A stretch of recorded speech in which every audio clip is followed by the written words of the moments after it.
Meet Brad Bledsoe, a fire medic with Aurora Fire Rescue. It'll make a difference when we help somebody on their worst day. A firefighter by day,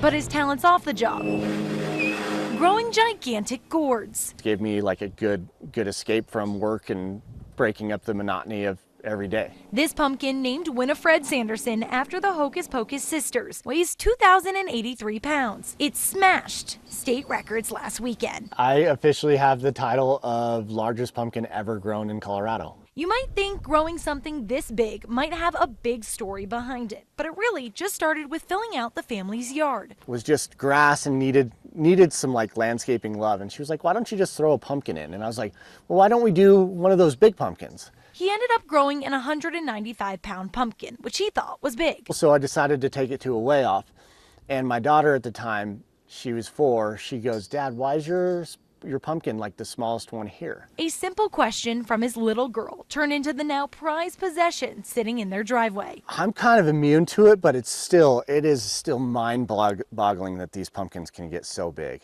And there's a third one. This is Sarah Sanderson. Brad says she's looking to weigh a little over 2,200 pounds. Now, she could just outdo her sisters.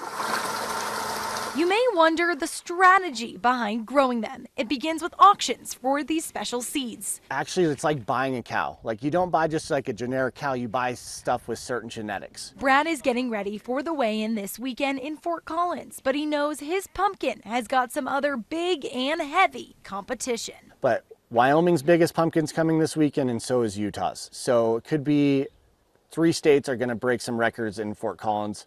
Could be super cool. A special fall family tradition.